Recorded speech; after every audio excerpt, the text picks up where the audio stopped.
కానీ కోణం సరికొత్త కోణం.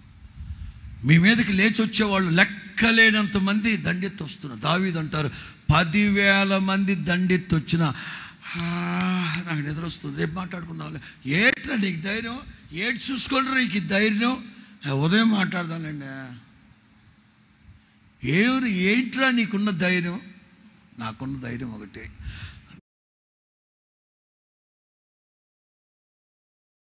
నీవేనా ధైర్యము, నీ ఓ నాయనా నీవేనా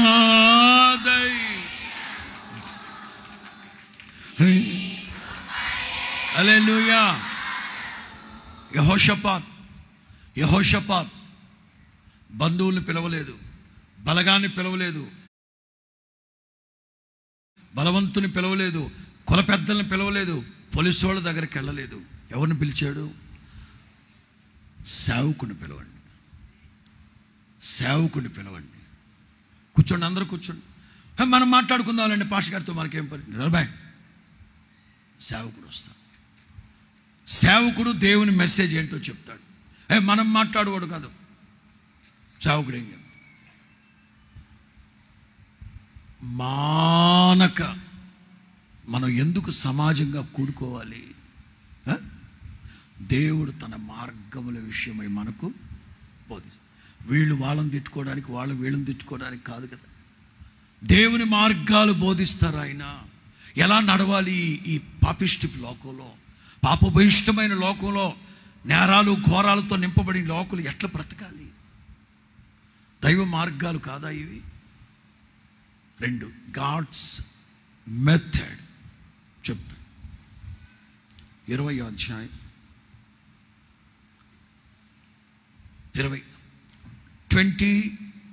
20 బుక్ ఆఫ్ 2 Chronicles.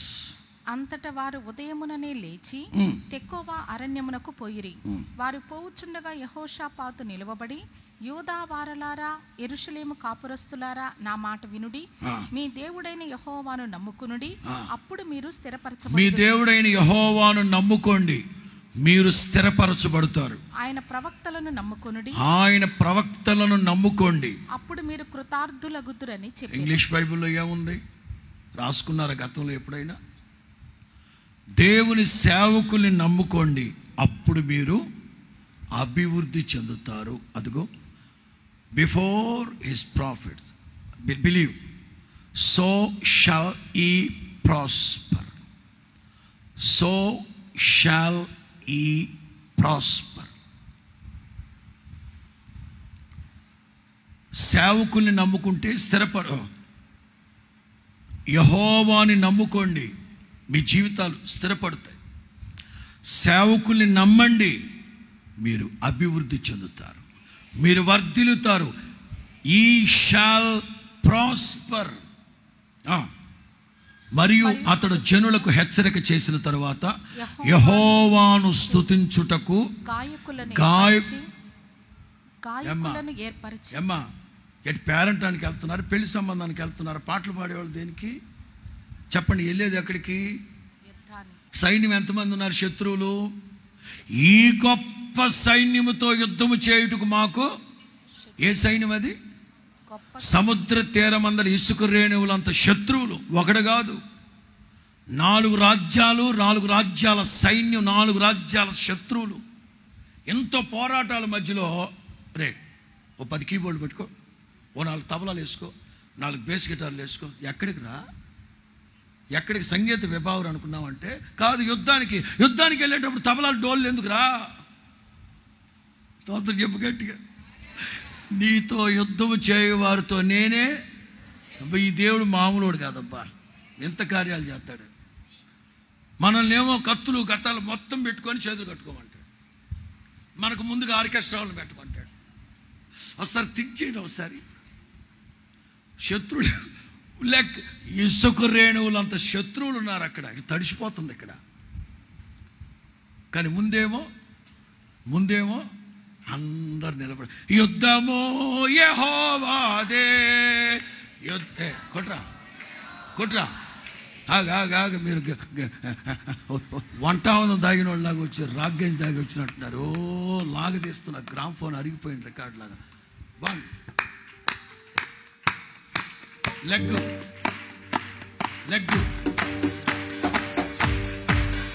యుద్ధము యెహోవాదే, యుద్ధము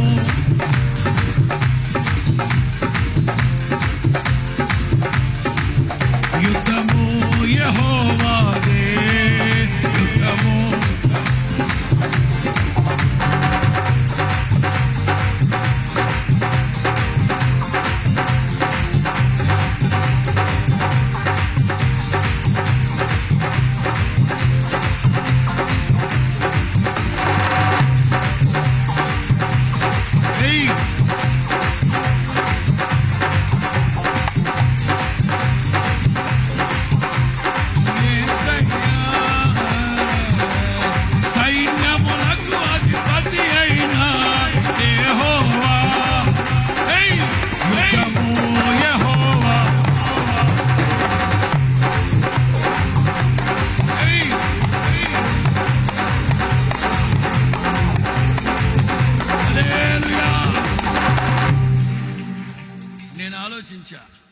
అసలు పాడేవాడికి ఏమన్నా ధైర్యంగా పాడుతున్నాడా?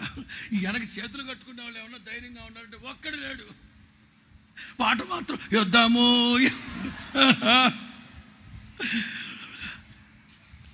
నీతో యుద్ధం చేయవారితో నేనే. ఎలా ఏంటి బాబా, ఎలా చేస్తావు బాబా? ఏంటి మీరు పాటలు పాడిన? నా మాట వినండి. ఇంటి చుట్టూ దొంగ సచ్చిన వాళ్ళు పోగారా? మీరు మాత్రం జయ సంకేతమా, దయాక్షేత్రమా, నన్ను పాలించు నా యేసయ్యా అని పాటలు పాడుకున్నాను. అలాగని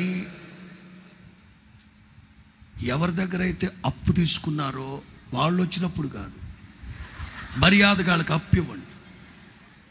వాళ్ళు వచ్చినప్పుడు కూడా ఇట్లా ఎదవేసేలేము మాకండి. స్తోత్రం చెప్పు గట్టిగా. అంతే, పాటలు పాడటం ప్రారంభించి అబ్బా అద్భుతం అబ్బా. అది 21 చదువుకుంటూ వెళదాం. మరియు అతడు జనులను హెచ్చరిక చేసిన తరువాత యెహోవాను స్తుతించుటకు గాయకులను ఏర్పరిచి వారు పరిశుద్ధ అలంకారము ధరించి సైన్యము ముందు నడుస్తూ యెహోవా కృప నిరంతరముండును. ఆయనను స్తుతించుడి. F sharp minor. చెప్పండి. యెహోవా కృప, ఆయనను స్తుతించుడి. యెహోవా దయాళుడు, ఆయన కృప. యెహోవా దయాళుడు, ఆయన కృప. యెహోవా కృప నిరంతరము. హల్లెలూయా. చెప్పండ్రా. నీ కృప నిత్యముండును, నీ కృప కొట్టు చప్పట్లు.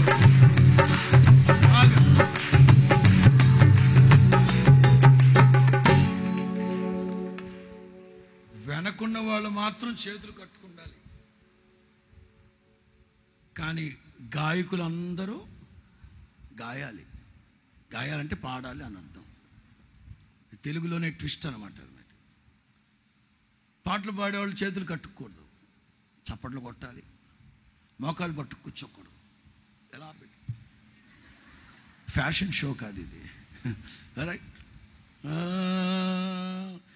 నీ కృప నిత్యముండును, నీ కృప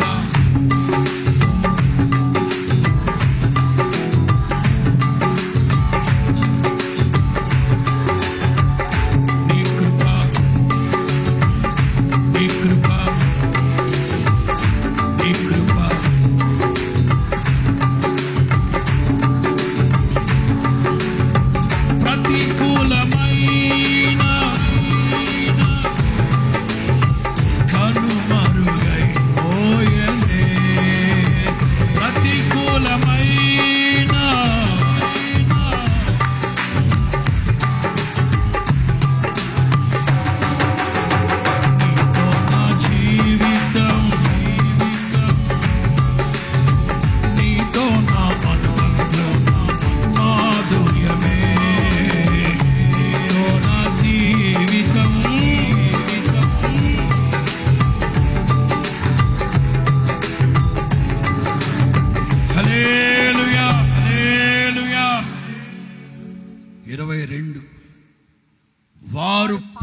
పాడుటకును స్తుతించుటకును మొదలు పెట్టి పెట్టక మునిపే యెహోవా వారు పాడుటకును స్తుతించుటకును మొదలు పెట్టి పెట్టక మునిపే యెహోవా యోధా వారి మీదికి వచ్చిన అమ్మోనీయుల మీదను మోయాబీల మీదను షేయూరు మన్య నివాసులందరి మీదను మాటుగాండన పెట్టెను కనుక ఎవరు పెట్టారు? దేవుడు పెట్టాడు. పెట్టెను గనక వారు హతులైరి. అమ్మోనీయులు మోయాబీలు మన్యాలు బొత్తిగా చంపి నిర్మూలము చేయవలనని పొంచి ఉండి వారి మీద పడ్డారు. వారు సేయూరు కాపురస్తులను కడముట్టించి తమలో తమను ఒకరిని ఒకరు చంపుకొనుటకు గొప్ప దేవుడు దేవుడు. మనమేం చేతులు కట్టుకునే ఉన్నాం. మన ముందున్న వాళ్ళేమో పాటలు పాడుతూ ఉన్నారు. అక్కడ ఏదో జరుగుతూ ఉంది. ఏట్రా అక్కడ ఏదో జరుగుతూ ఉందంటే నీకు ఎందుకురా తొందర వదన జరిగేది చూసి సావు. మాకు టెన్షన్ చచ్చిపోతున్నాం. అక్కడ వాళ్ళు ఏదో పొడుచుకుంటున్నారు, చచ్చిపోతే ఏడు జరుగుతున్నారు. అక్కడ ఏడు జరుగుతున్నారు. చివరికి సాయంత్రం అయ్యేసరికి మొత్తం చచ్చున్నారు. ఏటైందంటే ఒక్కళ్ళు లేడు. స్తుతిగానమే పాడనా రా. ఎక్కడి నుంచి ఆ పాటలు? బెరాకా లోయలోంచి వినబడుతున్నట్టున్నాడు. ఏం జరిగింది అక్కడ? శత్రువులందరూ చచ్చూరుకున్నారు. ఎవరు? మనోళ్ళు యుద్ధం చేశారా? మనోళ్ళకి అంత సీన్ లేదా? మనోళ్ళకి లేదు సార్. మనోళ్ళు ఓన్లీ సింగింగ్ సార్. మరి యుద్ధం ఎవరు చేశారు? ఎవరు చెల్లిస్తారు? వాళ్ళు కొట్లాడు చచ్చారు సార్. సేవకునిగా క్రీస్తు యేసు ఆనబెట్టి చెప్తున్నారు, నీకు విరోధంగా ఎవరన్నా లేచారా? ఆళ్ళాలు కొట్లాడుకుని, జుట్లు ఆడుకుని, కొట్లాడుకుని, మల్ల యుద్ధం, పల్నాడు యుద్ధం, యుద్ధం, పానిపట్టు యుద్ధం చచ్చూరుకుంటారు యేసు నామములో. నీకు జరిగిన ఈ అద్భుతాన్ని మీ ఊరంతా మాట్లాడుకుంటారు. ఒరే వడప్ప, దాని జోలికి వెళ్ళకూడదురు బాబా. ఏటావిడ అంత రౌడీ రంగం మావండి. ఆవిడ రవి రంగ బాదురు బాబు. ఆవిడ ఆరాధిస్తున్న దేవుడు గొప్ప దేవుడు బాబు. ఆవిడ వేకువజామున స్తోత్ర ప్రార్థన చేస్తుందిరా బాబా. ఆవిడ సాయంకాలం కుటుంబ ప్రార్థన చేస్తా. ఆవిడ జోలికి, ఆవిడ కుటుంబం జోలికి వెళ్ళకూడదురా బాబా. ఏమైందిరా? వాళ్ళ ముగ్గురు ఆ మధ్య కూడబలుక్కొని మరి ఆమె మీద లేచారు ఆవిడ మీదకి. ఆవిడేమో పాటలు పాడుకుంటా ఉంది ఉదయాన్నే. వాళ్ళ ముగ్గురికి ఏమైందో తెలియదు. ముగ్గురు జుట్లు ఊడిపోయినాయి. ఉన్నదే గొరితోకంతా. ఆళ్ళాళ్ళు కొట్టాడు. కుటుంబాలు కొంప కొల్లేరిపి పాడు దిప్పులు అయిపోయినాయి, పెంట దిప్పులు అయిపోయినాయి. ఈవిడేమో అమలాపురం వెళ్ళిపోయింది, ఆవిడేమో అనకాపల్లి వెళ్ళిపోయింది, ఈవిడేమో ఇంకో పల్లి వెళ్ళిపోయింది, సత్తినపల్లి వెళ్ళిపోయింది. పారిపోతారు. దేవునికి స్తోత్రం. మరి మనం చేయాల్సిందల్లా స్తుతి ఆరాధన. నేను మరలా చెప్తున్నా, యథార్థ హృదయంతో ప్రభువుని ఆరాధించండి. మాటుగా ఉన్న శత్రువులైనా, ముట్టడి దెబ్బ వేసిన శత్రువులైనా, అగాధంలో దాగి ఉన్న శత్రువులైనా, అజ్ఞాతంలో దాగి ఉన్న సరే, చుట్లు బట్టి లాక్కొచ్చి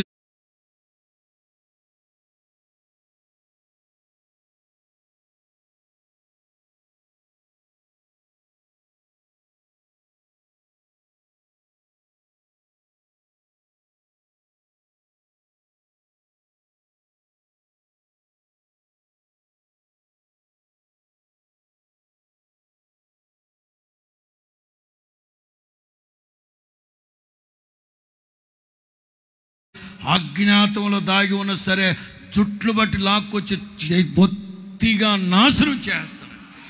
స్తోత్రం చెప్పండి గట్టిగా. God's message and God's method. ఆఖరి మాట చెప్పి ముగిస్తాను. ఆఖరి మాట యెషయా గ్రంథం 37వ అధ్యాయం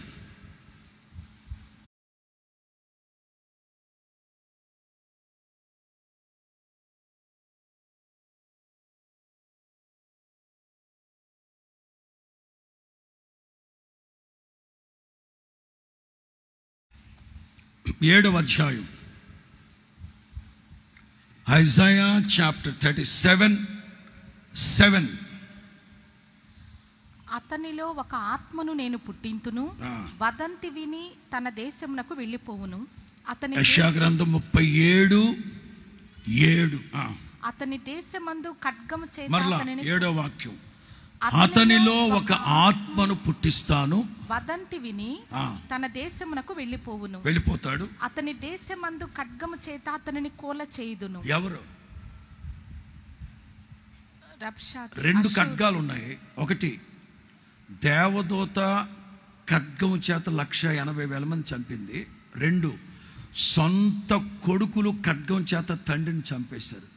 ఈ కాన్సెప్ట్లో 2 ఖడ్గాలు. ఒకటి దేవదూత ఖడ్గం, 2 కన్న కొడుకులు కన్న తండ్రిని చంపిన. ప్రవచనాత్మకంగా చెప్తున్నా, మీకు బెదిరింపు ఉత్తరాలు రాసి బెదిరిస్తూ భయపెడుతున్నారా? ఏ వ్యక్తులైతే ఈ దుర్మార్గపు క్రీడకి నాంది పలికారో సొంత కొడుకులే కత్తితో చంపేస్తారు. జాగ్రత్త, మర్డర్, చంపేస్తారు వాళ్ళని. నువ్వు నిజమైన భక్తి చేసేవాడు అయితే, హిజ్కియా వల్ల రోషము కలిగిన వాడు అయితే, హిజ్కియా లాగా ప్రార్థనాపరుడు అయితే, హిజ్కియా లాగా రోషము కలిగిన భక్తి జీవితాన్ని చేస్తే, ఎవరైతే నీకు విరోధంగా లేచి బెదిరింపు ఉత్తరాలు పిచ్చి పనికిమాల వేషాలు వేస్తున్నారో వాళ్ళ ఇంట్లో వాళ్ళే నరికేస్తారండి. ఇప్పుడు కాకపోవచ్చు, ఏడాది తర్వాత ఇదే జరుగుతుంది. వాడికి అదే జరిగింది సన్హెరీబ్కి, వాడికి అదే జరిగింది అష్షూరు రాజుకి. సంవత్సరం తర్వాత ఆడి కొడుకులే చంపేశారు ఆడిని. ఒకడేమో ఆధిపత్యం కోసం చంపేశాడు, ఇంకోడేమో దేశదిమ్మరై వెళ్ళిపోయాడు. కాన్సెప్ట్ చెప్తా. నేను ఒక వదంతిని ఎవరిలో పుట్టిస్తాడట? నా మాట వినండి, ఎవరిలో పుట్టిస్తాడట? చదవండి 7వ వాక్యం. అతనిలో ఒక ఆత్మను నేను పుట్టింతును. అతనిలో I will send a blast upon him. ఒక భయంకరమైన బ్లాస్ట్ ఒకటి వాడికి పేలుద్ది. తెలుగులో బాగానే ఉందిగా. అతనిలో ఒక ఆత్మని పుట్టిస్తాను, ఆ వదంతి విని తలలు పైకెత్త. శత్రువు దైవద్రోహి అయిన ఒకడు దేవుని ప్రజల మధ్యలో వదంతి పుట్టించడానికి ఒక బెదిరింపు ఉత్తరం రాశాడు. శత్రువు దేవుని బిడల మధ్యలో వదంతి పుట్టించడానికి ఒక ఉత్తరం రాసి ప్రజలకు ఇచ్చాడు. ఏమనుంది అక్కడ? ప్రజల్ని సంబోధించి రాశారు. మీ రాజు మిమ్మల్ని మోసం చేస్తున్నాడు.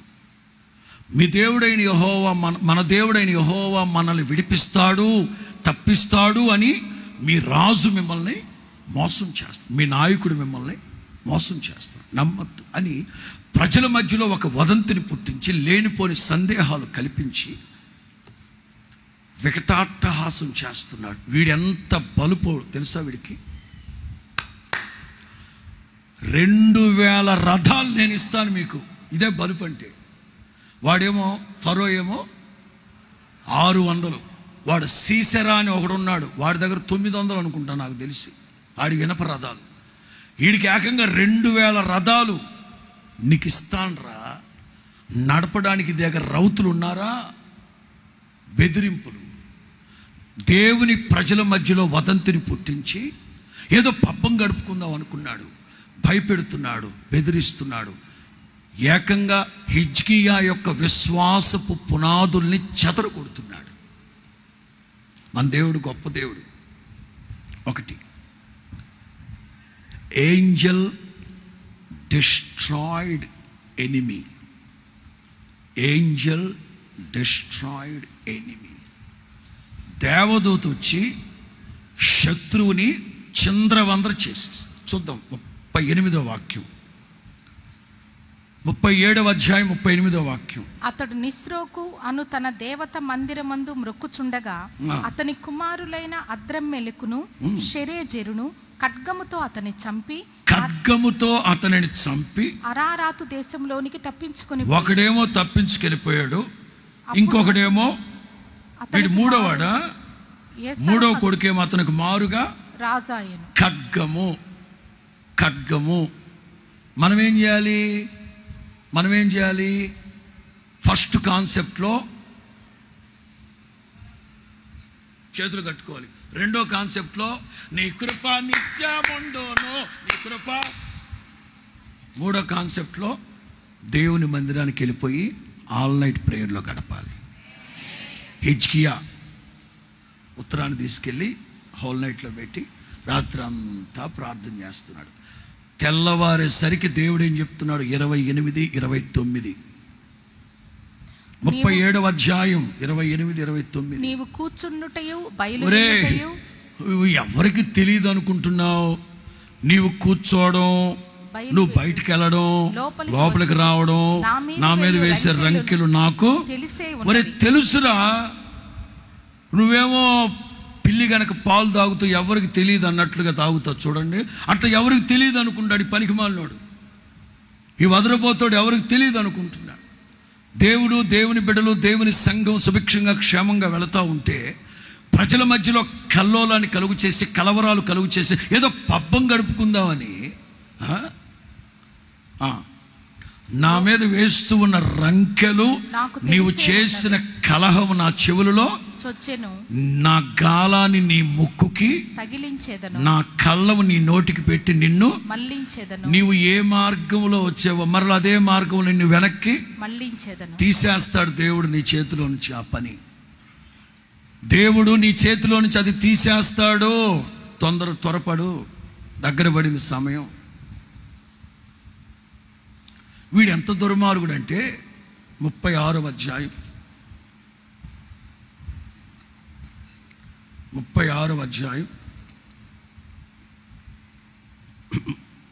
2వ వాక్యం. అంతటా అష్షూరు రాజు రబ్షాకేను లాకీషు పట్టణము నుండి యెరూషలేము నందున్న రాజైన హిజ్కియా మీదకి బహు గొప్ప సేనతో పంపెను. బహు గొప్ప సేనతో ఈ 36వ అధ్యాయంలో వాడి వదరబోతు మాటలు, వాడి వ్యవహారాలు చూస్తే పిచ్చి కుక్క కరిసినట్టే. ఈ మధ్య పిచ్చి కుక్క తిరుగుతూ ఉంది. దాన్ని ఎప్పుడు రాళ్లతో కొడతారో మరి ఇవాళ రేపో కొట్టే తట్టున్నారు ఆ కుక్కని. ఎక్కువగా ఆ ప్రాంతాల్లో తిరుగుతూ ఉంది ఆ కుక్క. ఇదిగో ఈ కుక్కలాగా జీవము కలిగిన దేవుని సన్నిధిలో నిలబడి, మీ దేవుడు గొప్పడా, మీ దేవుడు పోటు కూడా, ఆ దేవుడిని ఏం చేశారు, ఈ దేవతని ఏం చేశారు, ఒరే పెచ్చమాలోకం, అవన్నీ బొమ్మలు రా. మేము ఆరాధిస్తున్న దేవుడు జీవము కలిగిన దేవుడు. పిచ్చి కుక్కని కొట్టినట్టు రాళ్లతో కొడతారా నేను, జాగ్రత్త. పిచ్చి కుక్కని కొడతారు, జాగ్రత్త. చెప్పక్కర్లేదు. ఇదిగో ఈ సన్హెరీబులు అటు పలుపు కలిగిన వాళ్ళు వీళ్ళందరూ. పైగా మనుషుల్ని పంపించి బెదిరింపు ఉత్తరాలు పంపిస్తూ ప్రజల్ని కలవరపరుస్తూ గందరగోళం చేస్తూ, హిజ్కియా రోజుల్లో దేశం సుభిక్షంగా సౌభాగ్యంగా వెళుతూ ఉంది. అందరూ క్షేమంగా ఉన్నవారు, కలిసికట్టుగా ఏకతాటి మీద ఉన్నారు అందరూ. ఎందుకు? పబ్బం గడుపుకోవడానికి. దేవుడు రోషం కలిగిన దేవుడు. ఫస్ట్ ఆఫ్ ఆల్ ఒక దూతను పంపించాడు. చూడండి ఆ మాట. 35వ వాక్యం. నా నిమిత్తమును 37వ అధ్యాయం 35. 37వ అధ్యాయం 35. నా నిమిత్తమును నా సేవకుడైన దావీదు నిమిత్తం నేను ఈ పట్టణాన్ని కాపాడి స్తోత్రం చెప్పండి గట్టిగా. మనందరి ఎజెండా, మనందరి ప్రార్థన అదే. చేతులెత్తి ప్రమాణం చేయాలి మనం అందరు. ఇట్లా పెట్టండి, పిడికిలు బిగించండి, ధ్వజమెత్తండి. ప్రభువు రాకడ పర్యంతం వరకు ఈ హోసన్న మినిస్ట్రీస్ని పరిశుద్ధాత్ముడు స్థిరపరిచి మరింతగా విస్తరింపు చేయునుగాక. దీనికి విరోధంగా మాట్లాడిన ప్రతి దుష్ట దురాత్మ, చీకటి, అంధకార శక్తులు లయమైపోవునుగాక యేసునామమున. ఇది మమ్మల్ని బట్టో, అబ్రహాముని బట్టో, రాజు పాస్టర్ని బట్టో, రమేష్ని బట్టో, మనల్ని బట్టి కాదు, కానీ నా సేవకుడైన దావీదుని బట్టి, నా సేవకుడైన యేసన్నను బట్టి ఈ మినిస్ట్రీని నేను రక్షిస్తాను. స్పష్టంగా చెప్పారు యేసన్న గారికి. ఆఖరి అవసాన దశలో 6 నెలలు గడువు తీసుకొని ప్రభు దగ్గర ప్రార్థన చేసుకున్నాడు. ఆ టైంలో ఒకనొక రోజున సంతోషంగా చెప్పారు, ఇక ప్రభు దగ్గరికి వెళ్ళిపోవడం నాకు సంతోషంగా. వై?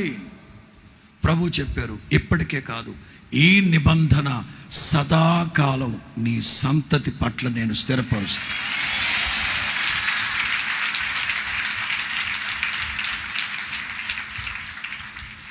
పదే పదే చెప్తున్నాను అనుకోకపోతే చదువుకుందాం. యెషయా గ్రంథం 59:21. నేను వారితో చేయు యెషయా గ్రంథం 59:21. నేను వారితో చేయు నిబంధన ఇది, నీ మీదనున్న నా ఆత్మయు నేను నీ నోట నుంచిన మాటలు. యేసన్నా, నీ మీదనున్న నా ఆత్మయు నేను నీ నోట ఉంచిన మాటలను నీ నోట నుంచి నీ పిల్లల నోట నుండి నీ పిల్లల పిల్లల పిల్లల నోటను ఈ కాలము మొదలుకు ఎల్లప్పుడూ తొలగిపోదు. స్తోత్రం చెప్పండి గట్టిగా, స్తోత్రం చెప్పండి గట్టిగా. పిల్లలు పిల్లలు పిల్లలు అంటే రక్త సంబంధులైన పిల్లలని కాదు, రక్త సంబంధులైన పిల్లలని కాదు. ఒక మాటగా చెప్పాలంటే రక్త సంబంధులైన పిల్లలైనా సరే, రక్త సంబంధులైన పిల్లలైనా సరే, రక్త సంబంధులైన పిల్లలైనా సరే, ఈ సంస్థకి ఖ్యాతిని ఇనుమడింప చేయడానికి యోసన్న మినిస్ట్రీస్ అనే రథాన్ని భుజాల మీదకి ఎత్తుకుని మోస్తా ఉన్నాం. సందేహం లేదు. దేవునికి మహిమ కలుగును కాక. ఈ హోసన్న మినిస్ట్రీస్లో ఉన్న ప్రతి సేవకుడు ఆయన పిల్లలే, ప్రతి సేవకురాలు ఆయన పిల్లలే. ఈ సేవకురు అన్న నాట ఈ కాలము మొదలుకొని ఎల్లప్పుడూ తొలగిపోదు అని ఆయనతో చెప్పాడు గనక, నా సేవకుడైన దావీదుని బట్టి ఈ మినిస్ట్రీని నేను రక్షిస్తాను, నేను కాపాడుతాను. చదువుదాం. నా నిమిత్తమును 37వ అధ్యాయం 35. యెషయా గ్రంథం 37:35 నుంచి. నా సేవకుడైన దావీదు నిమిత్తమును అంతటి యెహోవా దూత బయలుదేరి అష్షూరు వారు దండిపేటలో 185,000 మందిని మొత్తెను. ఉదయం జనులు లేవగా వారందరూ మృత కళేబరములుగా ఉండిరి. ఇది ఎలా జరిగింది? దేవదూత ఖడ్గము జులిపించగా, దేవదూత ఖడ్గము జులిపించగా. మరలా చెప్తున్నాను, తల పైకెత్తాను. ఇశ్రాయేలీలలో ఏ ఒక్కడైనా ఖడ్గం జులిపించాడా? బాణాన్ని వాడాడా? ఈటని వాడాడా? ఖడ్గాన్ని వాడాడా? ఖడ్గం చేత 180,000 మంది చచ్చిన మాట వాస్తవమే, కానీ దేవుని బిడలు వాడలేదు. నీ చేతికి మట్టి అతకదు. దేవదూత 2 వాడి కన్న కొడుకులే వాడిని ముక్కలు ముక్కలుగా నరికేశారు. ఏడాది తర్వాత దేవుని రాజ్యం, దేవుడు స్వరక్తం ఇచ్చి సంపాదించిన సంఘం ఇది. ఏ ఒక్కరి ప్రయాసం కాదు కదా, మీ అందరి ప్రార్థనలు, ప్రార్థనలు.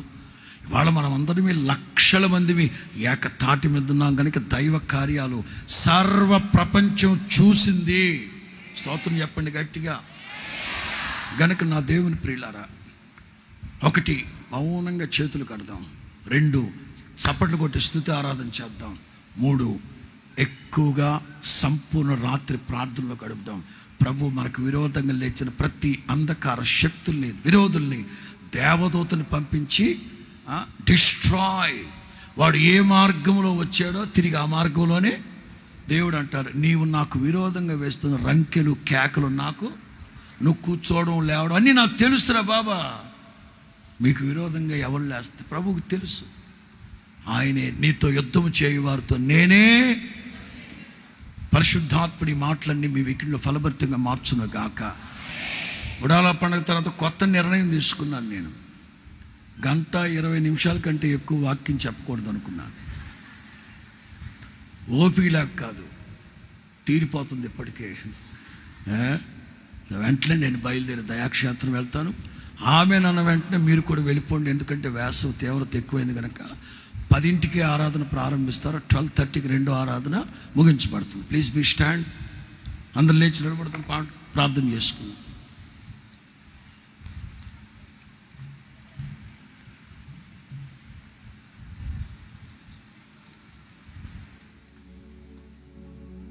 అందరు లేచి నిలబడి ప్రార్థన చేసుకుందాం.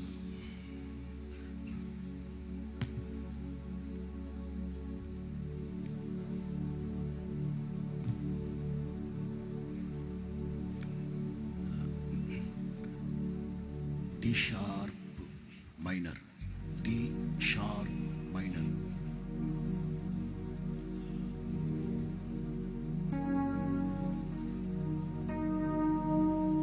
స్తుతులతో దుర్గమును స్థాపించువాడవు, శృంగధ్వనులతో సైన్యము నడిపించువాడవు, స్తుతులతో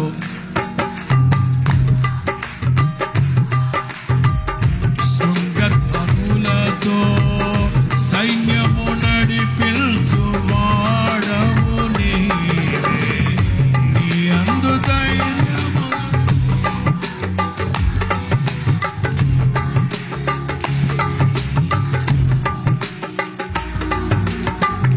నెమ్మది కలిగించే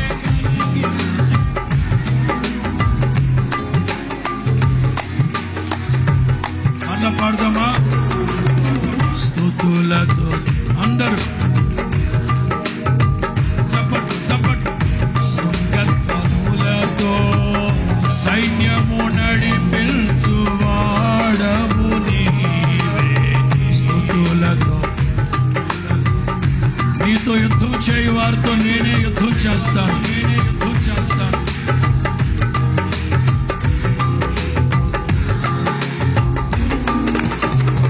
నెమ్మది కలిగించే నీ బాహు శత్రువున నచిన,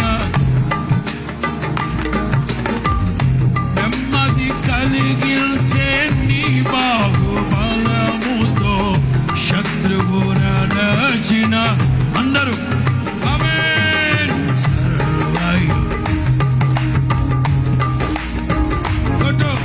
సరిపోల్చగలనా కొనియాడదగినది నీ దివ్య. ఆమేన్ ఆమేన్.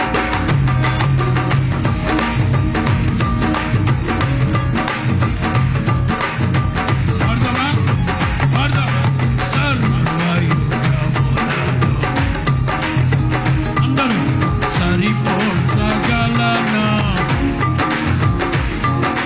కొనియాడదగినది నీ దివ్య. ఆమేన్. స్తుతించండి స్తుతించండి.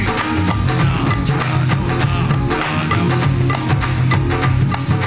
నా చాలు నా చాలు నిన్నే నిన్నే కొలుతున్నయ్యా, నీవే నీవే నా. ఆమేన్.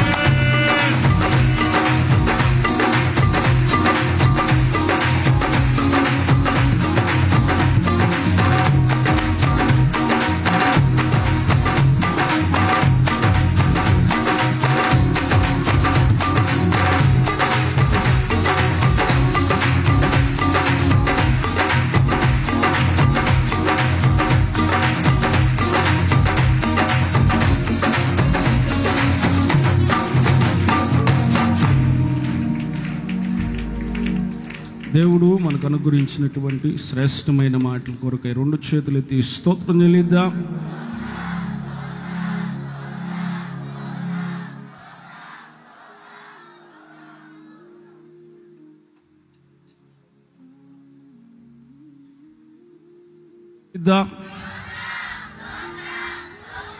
స్తోత్రం స్తోత్రం స్తోత్రం. మనల్ని పరిశుద్ధపరిచి పవిత్రపరిచి మహిమ కలిగిన రాకడకు రాజ్యానికి సిద్ధపరుస్తున్న దేవాతి దేవునికి స్తోత్రం చెల్లిద్దాం.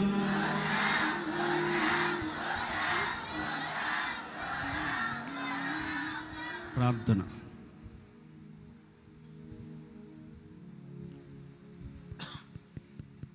పరిశుద్ధుడా యేసయ్యా, నీకు స్తోత్రం స్తోత్రము నాయనా. అయ్యా, ఈ మొదటి ఆరాధనను ఆశీర్వాదకరంగా జరిగించినందుకు స్తోత్రం. ఆత్మ సారథ్యములో జరిగించినందుకు నీకు స్తోత్రం. మీ సేవకుని ద్వారా నువ్వు మాట్లాడిన ప్రతి మాటను బట్టి నీకు స్తోత్రము నాయనా. నీతో యుద్ధము చేయి వారితో నేనే యుద్ధము చేసేదనని వాగ్దానము చేశారు. వాగ్దానం ఇచ్చి నెరవేర్చే దేవుడవుగా నీవు మాకున్నందుకై ప్రభా నీకు స్తోత్రములు. ఆనాడు ఇశ్రాయేలు ప్రజలు ఎర్ర సముద్రమునద్దకు వచ్చినప్పుడు ఫరో సైన్యము శ్రేష్టమైన 600 రథములతో వెంటాడినప్పుడు నా ప్రభా ఇశ్రాయేలీల పక్షముగా నువ్వు యుద్ధమాడి గొప్ప జయమునిచ్చిన దేవా నీకు స్తోత్రములు. మీరు ఓరక నిలుచుండి చూడుడి, యెహోవా మీకు నేడు కలుగచేయు రక్షణను చూడుడి. మీ పక్షమున యెహోవా యుద్ధము చేయునని అయ్యా నువ్వు వాగ్దానము చేశావు. బలమైన తూర్పు గాలిని రప్పించి ఆరిన నేలగా చేసి అయ్యా ఆ యొక్క ఆరిన నేల మీద ఇశ్రాయేలు ప్రజలను నడిపించిన దేవా నీకు స్తోత్రం. అదే ఎర్ర సముద్రము తిరిగి పొంగినప్పుడు ఆ యొక్క సముద్రములో ఐగుప్తీయులు మునిగిపోయేటట్లుగా నువ్వు చేసావు నాయన. నిజమే నాయన, ఇశ్రాయేలు ప్రజలకు యుద్ధం అంటే తెలియదు నాయన.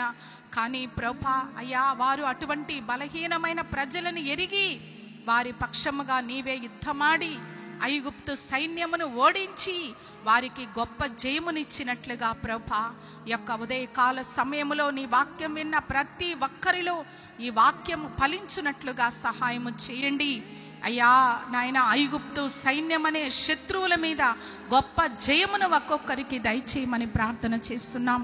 అలాగే ప్రభా నాయన అయ్యా కత్తి చేత నీవు తండ్రి యుద్ధములో జయమునిచ్చే దేవుడవని, అయ్యా కీర్తనల చేత యుద్ధములో జయమునిచ్చే దేవుడవని, సముద్రము మీద అయ్యా నువ్వు జయమునిచ్చే దేవుడవని నువ్వు సెలవిచ్చి ఉన్నావు.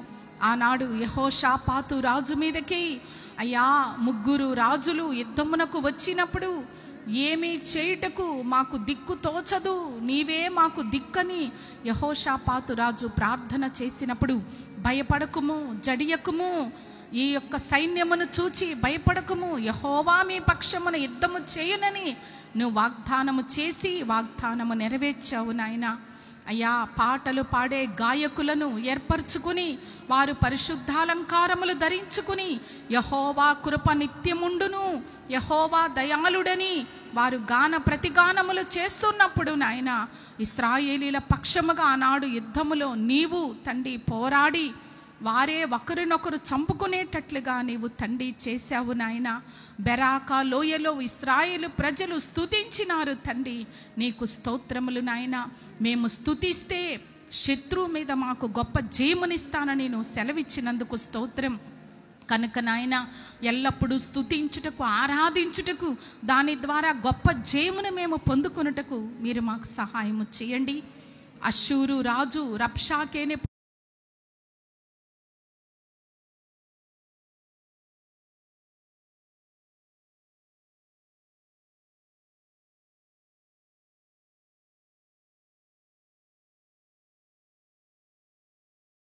రాజు రబ్షాకేని పంపినప్పుడు అయ్యా మరి హిస్కియా ఎంతగానో నీ యొక్క సన్నిధానములో మొరపెట్టాడు. ఆ ఉత్తరమును తీసుకొని మందిరములోనికి వెళ్ళి మొరపెట్టి ప్రార్థన చేసినప్పుడు హిస్కియా పక్షముగా ఒక దేవదూత అయ్యా మాకందరికీ మీరు కృప చూపండి, వాక్యం చెప్పిన సేవకుని బలపరిచి వాడుకున్నారు, నీకు స్తోత్రం. మరలా దయాక్షేత్రంలో జరగబోతున్న ఇంకొక ఆరాధనలో కూడా మీ సేవకుని బలపరిచి వాడుకొనండి. ఘనత మహిమ ప్రభావములు మీకు ఆరోపిస్తూ యేసు క్రీస్తు నామములో ప్రార్థించి వేడుకుంటున్నాం తండ్రి, ఆమేన్. ఆమేన్, ఆమేన్.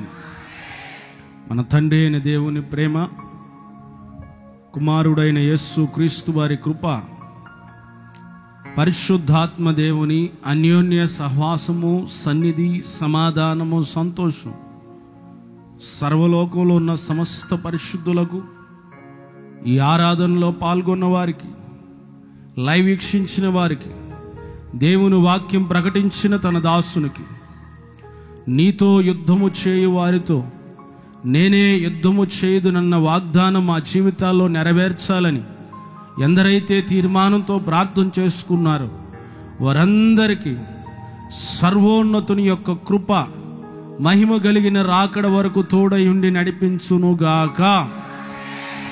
ఆమేన్, ఆమేన్, ఆమేన్, ఆమేన్. హల్లెలూయా, హల్లెలూయా.